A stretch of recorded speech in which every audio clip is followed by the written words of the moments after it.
Welcome to episode 7 of the People's History of Ideas podcast. This episode, we'll be taking some questions generated by past episodes, and then we'll move on to talk about the Sino-French and Sino-Japanese wars. So, first off, I heard from a listener that, while they hated to say it, they were having a lot harder time following who is who with the Chinese names than if the narrative were about people with names that the listener was more familiar with. This is perfectly normal for people from outside China who are starting to study Chinese history for the first time. It's just a question of becoming familiar with the names and reading or hearing the language, even as badly as I no doubt am sometimes mangling the names. So in order to help listeners to follow some of the important names that come up in the episodes, I'll be including important names and short descriptors in the show notes, so you can look and see how names are spelled and refresh your memory about who is who. Another question that came up was whether I could clarify the contrast between traditional Chinese learning and the Western New Learning that was being taught in places like the Beijing Translation College, which later became Beijing University. In particular, I mentioned in episode 5 a bunch of subjects that were taught at Beijing Translation College which were not part of traditional Confucian learning, and this included subjects like math, navigation, and economics that one listener said clearly must have been studied in one form or another in old-style Chinese schools. So let me clarify what I meant. Clearly, Chinese society had large stores of advanced knowledge about mathematics, navigation, economics, and other fields of knowledge. The question at issue is more one of how were people being trained and educated for leadership in society? The imperial examination system based on classic Confucian texts and commentaries meant that aspiring Chinese leaders had to devote years to learning a highly specialized way of discussing politics and ethics based on ancient texts. In contrast, the sort of knowledge that the industrializing European nations of the late 19th century prized had to do with applying practical knowledge to the world in order to do things like make and run steamships and railroads and factories, and of course to make money. So when I say that the Beijing Translation College was teaching math and economics, what I mean to say is that they were teaching particular late 19th century European capitalist ways of thinking about math and economics and other sciences, which were seen by their European and American and Chinese proponents as having a dynamic impact on the world, leading to industrialization, modernization, and progress. It wasn't that China didn't already have its own ways of thinking about and applying most of these fields of knowledge.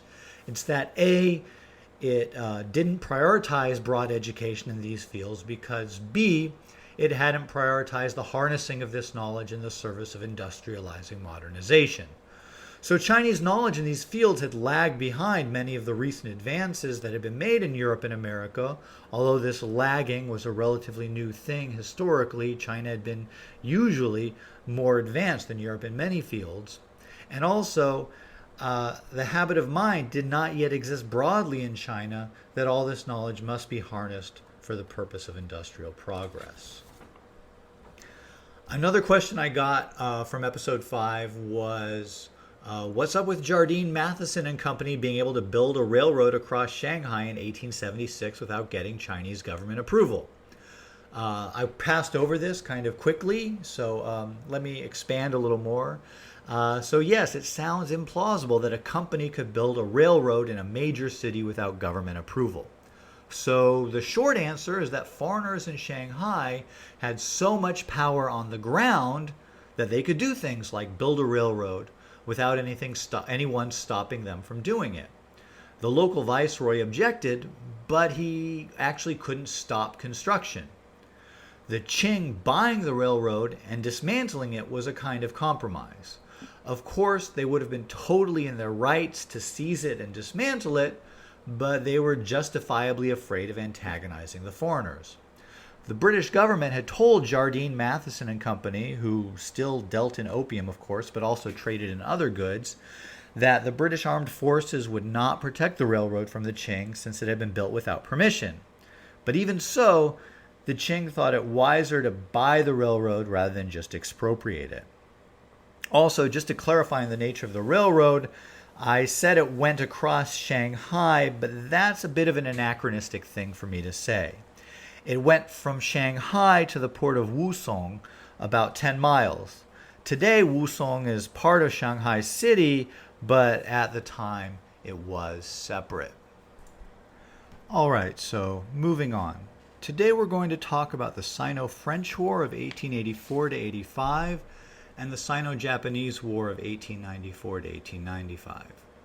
The first of these wars took place mainly in Vietnam, and the second one took place mainly in Korea. And this raises an issue that we haven't dealt with before and requires some background information. What was the relationship of countries like Vietnam, Korea, and other countries that bordered China to China historically and to the Qing Empire in particular? Most of the regions bordering China were called tributary states of the empire. What this meant was that they recognized Chinese superiority, and every so often, depending on how far away they were, they sent tribute missions to China and received gifts in return for recognizing the superiority of China. Often, the gifts received in return for tribute missions were of greater value than what was sent, and so the tribute can also be thought of as a ritualized way of understanding international trade. Certainly, formal obeisance to Chinese authority did not mean that tributary states actually thought that they were inferior to China. Rather, they saw benefit in recognizing Chinese authority both in order to maintain peace with their large neighbor and to engage in trade through the tribute missions. Tributary states were basically independent, but they formally recognized Chinese supremacy, and this meant that China assumed a responsibility for mediating conflicts among tributary states and for defending those states if they were attacked by a foreign power. A partial list of tributaries includes Korea, Vietnam, Thailand, Burma, Laos, Sikkim, and Nepal. Japan had been a tributary until the mid-1500s. The idea on China's part was to have secure borders while avoiding costly military commitments. China could let its neighbors, especially those who shared a Confucian and Buddhist cultural heritage with China, run their own affairs in exchange for formal acknowledgement of Chinese supremacy and orderly border regions. This meant that a high level of ambiguity about just what was the status of the tributary state in relation to China was easy to tolerate. For example, in the case of the Ryukyu Islands to the northeast of Taiwan, the Ryukyus, or Liuqiu Islands as they're known in Chinese, were tributaries of both China and Japan for most of the Qing dynasty. There are 17th century accounts of Japanese ships retreating out of sight when Chinese diplomatic missions visited the Ryukyus and then coming back after the Chinese left. Another example which I think illustrates China's priorities with the tributary system is the rebellion of 1788, which overthrew the Le dynasty in Vietnam. When the rebels forced the Le ruler to escape to China, he called upon the Chinese obligation to defend him as a tributary. When the Chinese troops which were sent in to meet this obligation faced a difficult counteroffensive from the Vietnamese rebels, however, the Chinese Emperor Qianlong announced that the Le dynasty had been fated to fall and reached an agreement with the Vietnamese rebels to recognize them as the new legitimate tributary rulers of Vietnam. Essentially, China didn't care who was ruling Vietnam as long as they were willing to formally recognize Chinese superiority and maintain order. In our last episode dealing with Chinese history, episode 5, we talked about Chinese efforts from the 1860s up until the mid-1890s to modernize, and in particular to become strong enough militarily that China would be able to defend itself against foreign powers. The first test of China's new self-strengthening efforts came in the 1880s in Vietnam. During the 1850s and 1860s, France had established colonial control over southern Vietnam. In 1873, the French had followed up their earlier conquest by trying to take over northern Vietnam in the area around the Gulf of Tonkin and inland to the north of the Gulf. but they'd been defeated by the local Vietnamese and their allies in the Chinese Black Flag Army, a local militia that operated in the border region between Vietnam and China. The Black Flags had originally been either a self-defense militia or a bandit group, depending on what source one looks at, and had joined the Taiping Revolution in the 1850s.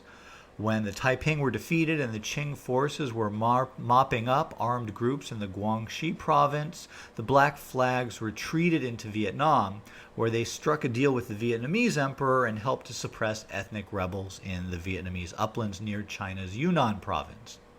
In exchange, they were given the right to tax the trade on the Red River, which flows from Yunnan through Vietnam to the Gulf of Tonkin. In 1882, the French struck again, and this time they managed to capture Hanoi.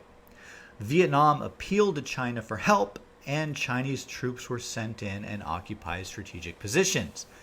In an effort to head off further conflict, the French minister to China met in Shanghai with Li Hongzhang.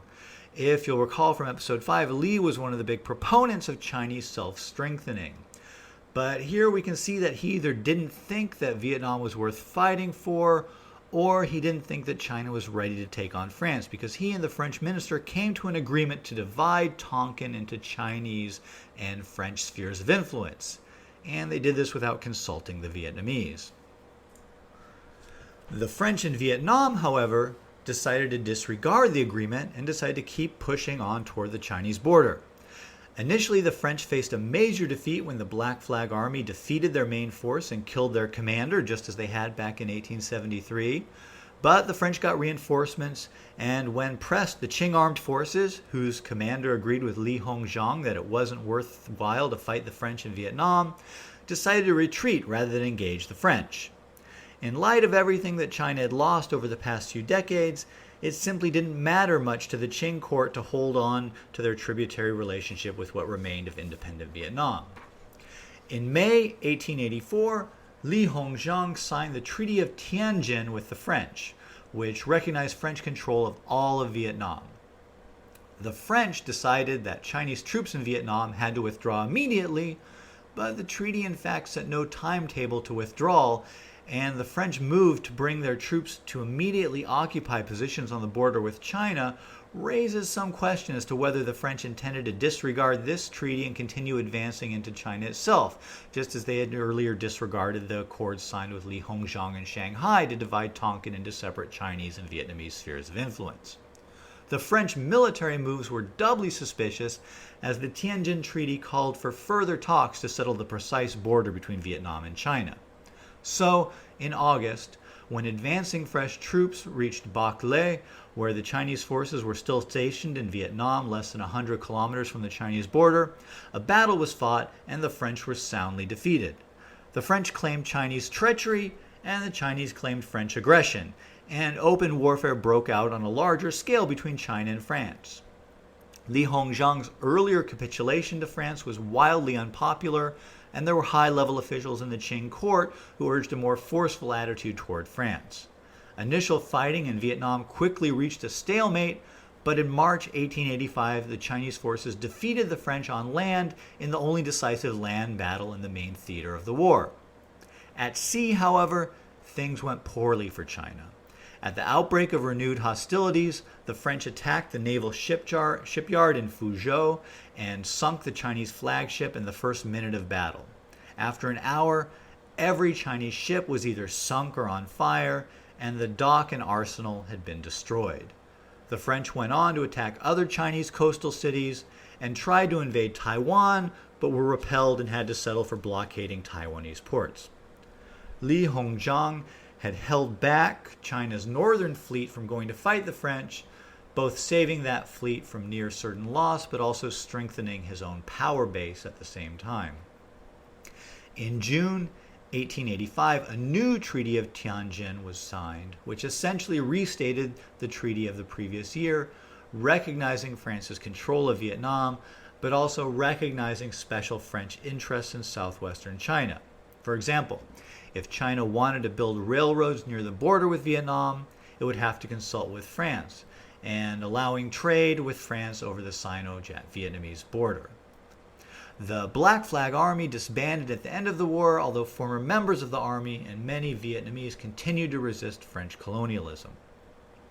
Emboldened by the French annexation of Vietnam, in 1886 the British declared Burma a protectorate. As a test of China's self-strengthening efforts, the Sino-French War was somewhat ambiguous. On the one hand, the Chinese Navy in no way could stand up to the French Navy. Here, the difference in firepower that an industrializing power like France could muster far outgunned China's small and modernizing navy. On the other hand, the Guangxi Army, the official Qing armed forces fighting the French in Vietnam, was able to best the French on the ground. In the end, however, China opted to de-escalate hostilities and sign yet another unequal treaty with France. When you think about how France quite possibly might have advanced into China and tried to take over parts of Yunnan and Guangxi provinces had a Chinese army not put up a fight, however, one has to see that the Chinese war effort was at least partially successful. Meanwhile, in the north, Korea was the most important of all of China's tributaries. It was bordered by the Manchurian heartland of the Qing rulers and was easily the closest tributary state to the capital of Beijing, much closer than many parts of China. And this closeness was cultural as well as geographical. But Korea is even closer to Japan, and this was going to cause problems. Those problems began in 1875 with an incident between a Japanese armed survey mission and the Korean garrison on the island of Ganghwa.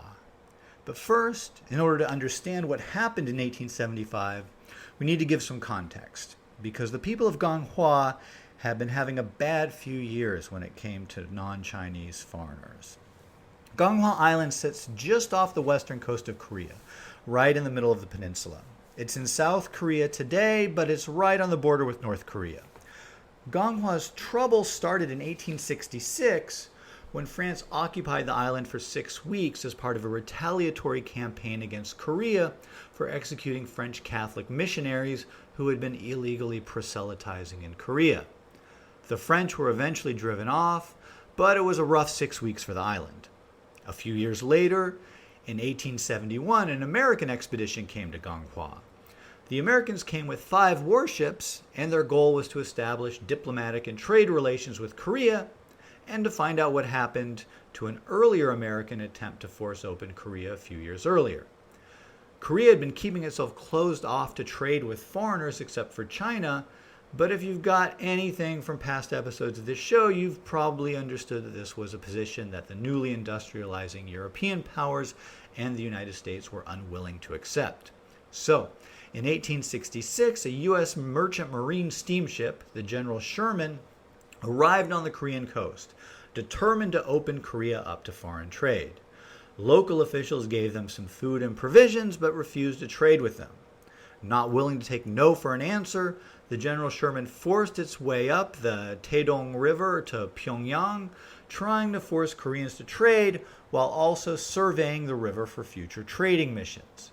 This resulted in a confrontation in which the Americans seized a local official and opened fire into a crowd of people, killing 7. Eventually, the General Sherman was made to retreat, but it ran aground, and after 4 days of fighting, the whole crew of the General Sherman were killed. The 1871 American expedition told the locals at Ganghwa Island that they were going to sail around and survey the river and coast. This was not something that Korea was going to allow, so the local garrison fired on the Americans. As a result, the Americans bombarded and then occupied the local Korean military fort in another incident where the superior firepower of modernized armed forces created a totally disproportionate level of casualties, with 243 Koreans killed and just 3 Americans. The Americans hoped their occupation of Ganghwa would force the Korean court to open relations with the United States, but Korea refused to negotiate, and eventually the Americans just left. So these prior incidents with the French and Americans can give you some idea what the people in Ganghwa were thinking when the Japanese showed up with an armed surveying expedition in 1875. Since the Meiji Restoration in 1868, Japan had ended its old isolationist policy and was engaged in a swift modernization campaign. As part of its new policy of industrialization and building up its military, the Japanese slogan was enrich the country and strengthen the military. It had sent out this expedition to survey the Korean coastline. The Korean garrison on Ganghwa Island had had enough of foreign militaries coming and surveying their island, and they attacked the Japanese ship. Once again, Korean fortifications were bombarded and better armed troops landed and made quick work of the Korean military.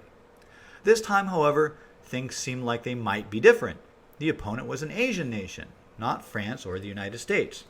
The Korean court felt able to appeal to China to defend Korea against Japan.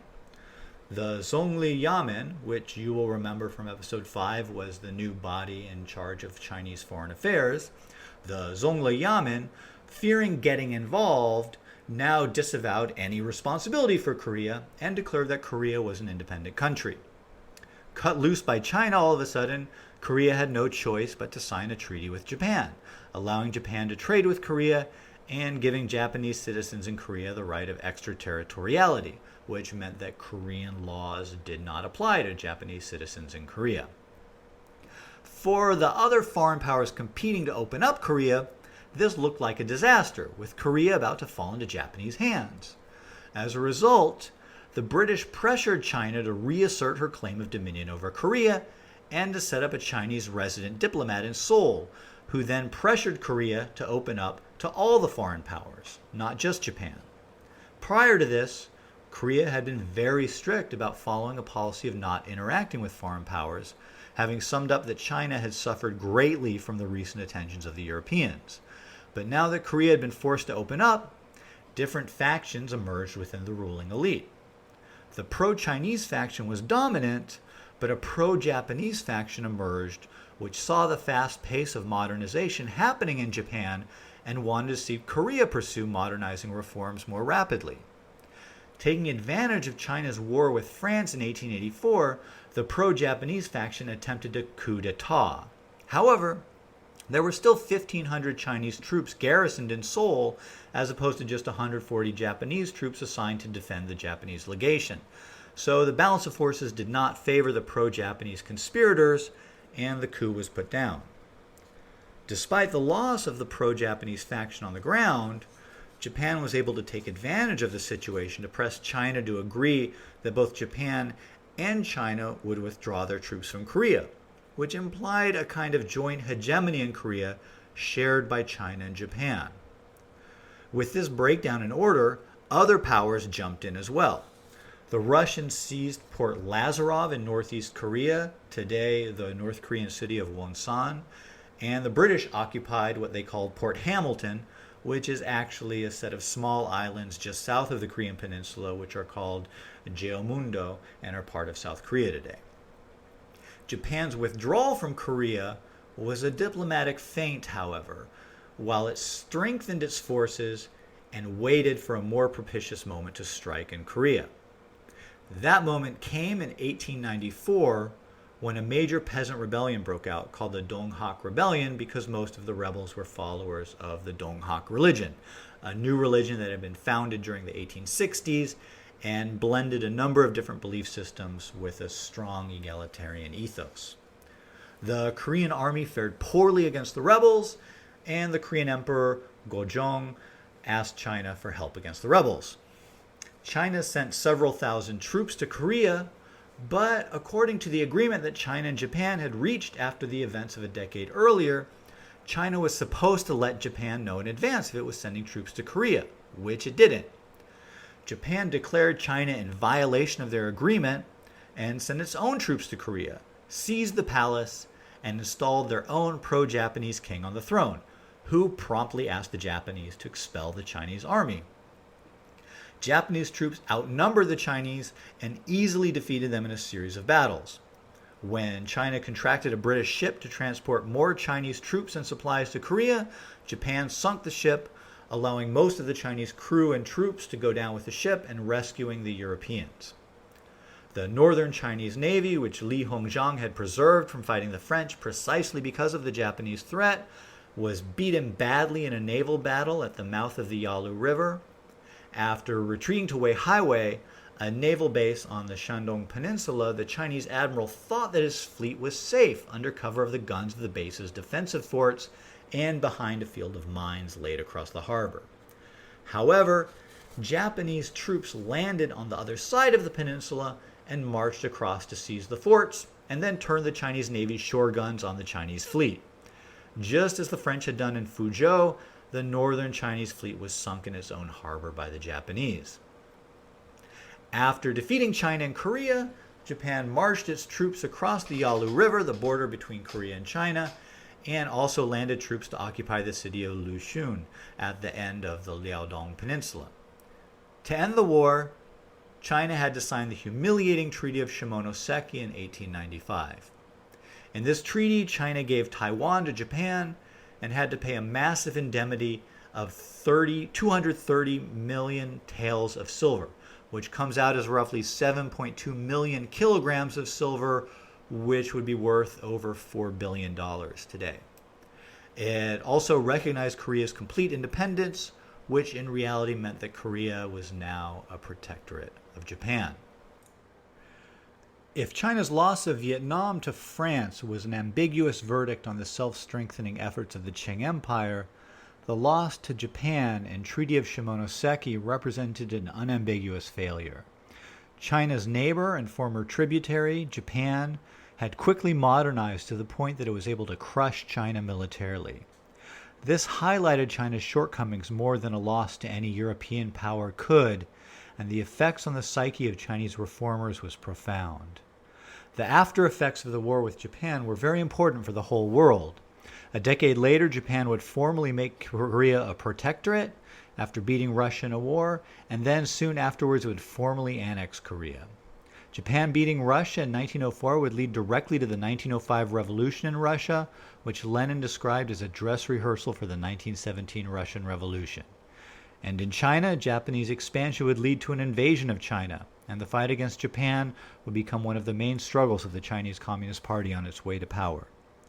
There would also be an immediate reaction in China, which would be an important milestone in the development of the story of Chinese reactions to imperialism, which ultimately culminated in the creation of Maoism. We'll pick that story up in our next episode.